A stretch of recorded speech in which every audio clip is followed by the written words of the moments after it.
The following is the interview of Ramiro Pozos González aka El Molca, the alleged leader and founder of the criminal organization known as La Resistencia. He was recently sentenced to 28 years in prison. González was captured on September 11, 2010 and extradited to the U.S. on January 29, 2011. His interview provides an inside look at the early beginnings of the Cartel de Jalisco New Generation and is worth diving into once again.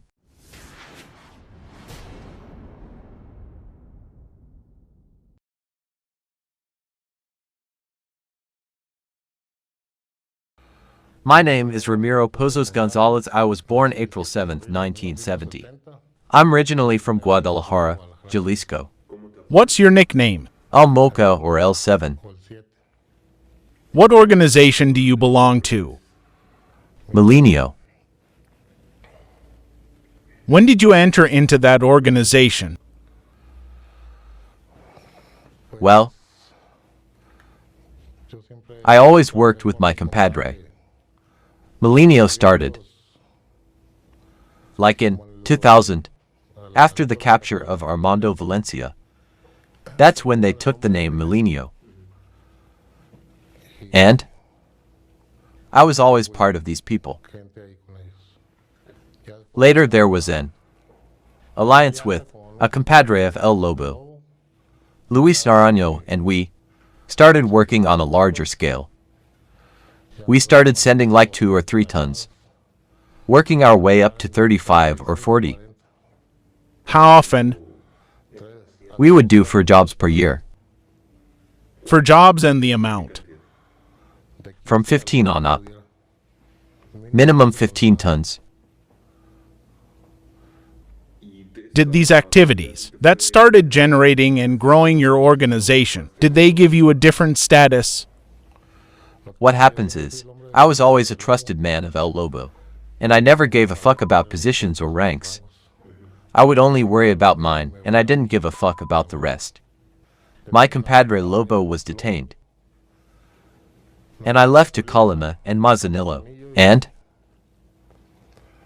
that's when my compadre Digger was detained. And the war starts. Versus the traders or Los Queenies or Los Menchos, that whole group of traders. That's how the Cartel del Milenio was divided. That's how the Milenio was divided, around May 2010. But why was that the case? The division was given because Tiger was captured. And the way things go, Tiger's and Lobo's trusted man was Pilo. But Eric wanted to put Mencho, and Mencho wanted to be leader, and we said no. Because everything. The only one that knew how to run things for Lobo and Tiger was Pilo. They asked us to turn in Gerardo Mendoza, El Tecado, or Cochi. And we didn't want to. And Gerardo kills some people belonging to El Mencho in Tecaman, and that's how the war started. That's the separation? We didn't hang out anymore, because after Tiger was captured they never showed their face, because they were the ones that turned him in. And from that, what groups were created? From there the fight starts for the Milenio name. They wanted to call themselves Milenio, but we were Milenio. It starts with them saying they were Milenio. People begin getting arrested in San Cristobal. There were like 40 detained that were saying that they belonged to Milenio, but in reality they were people from El Mencho and Eric, and that's where the killing begins. They start picking up our people and killing family members and friends. So we left Jalisco and Colima. Then came the support from La Familia Michoacana. A group was created named La Resistencia. It is made up people from Los Altos, Colima, and people from Guadalajara, Jalisco. Guadalajara. That's the group where you're the leader. Right now, yes. Right now in Guadalajara, who is fighting? Right now the war is between Sinaloa and Cartel Jalisco. Cartel Jalisco New Generation. Sinaloa are Cartel Jalisco, and Cartel Jalisco New Generation are Mencho and Los Queenies. What was the agreement with La Familia? How were they going to help you? No, well, they were. As you know, there were two leaders. In Michoacan, there was El Chango. El Chango was the only one that helped. He's a real friend that even helped with money. And the idea was to regain what was ours and hit Mencho. But El Loco came in and wanted us to fight with the PFP, and he wanted us to fight with the blacks. But no, we have never fought with the police. Our fight was with the underground. We couldn't reach an agreement, so we sided with Don Chuy El Chango. And that's how the problem started. There was a meeting, and then they got Papirin. They got Papirin, then Don Chuy. At this moment, who were you trying to align yourself with? Who were you trying to reach out to for support? I wasn't looking for help. What I was looking for was waiting for Mencho to get arrested, because I think they're gonna fuck him up and be left alone. It's a fucking war with no end and no point. What is left of La Resistencia? How is the Resistencia? La Resistance doesn't exist anymore. The only one left is Lupe Vega, but he left with the traitors. Since 2009, how did you move around? How did you protect yourself? How many people did you have with you?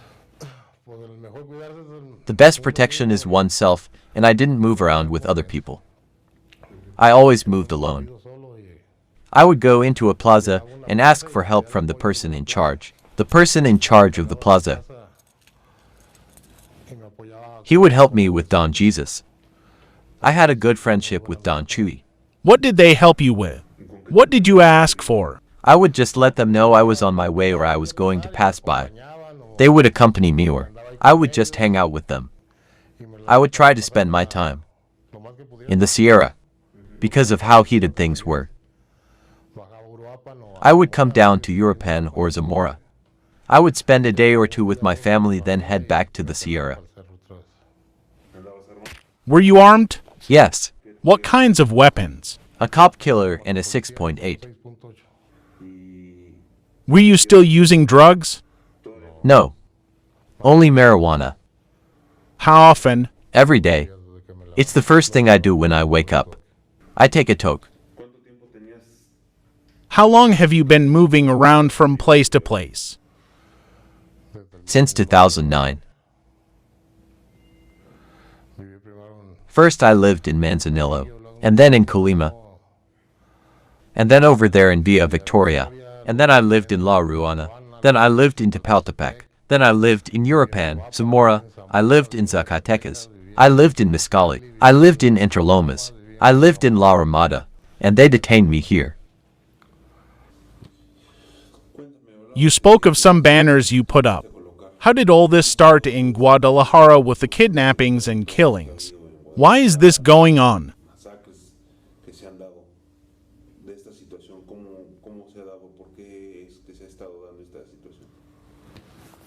What happens is, Sinaloa is pissed because Mencho finished off the people in Jalisco. Everyone that was in Jalisco, he kidnapped and tortured. Who did he kidnap and kill? Everyone that would push dope. If you had a bar, he would take it away. He would rob you, and if you were working, you would work for him. If not, you go. He finished off with the people from Jalisco, and then he started picking up Sinaloas. Sinaloa jumped and started putting banners and killing people. Then I see that Sinaloa weren't taking them out, so I put up some mantis with pictures of Mencho's people, threatening Mencho's people signed by Sinaloa, with photos of Mencho's people. And I put them up. And they put up another one. Not to be leaving messages. But the problem is between Sinaloa and Mencho. That's the next war that's won its way. What's going to happen then? What's going to happen there is the Zetas are going to come in with full force. As soon as they start fighting, the Zetas will enter through Michoacan and Zacatecas. And Jalisco is going to be finished.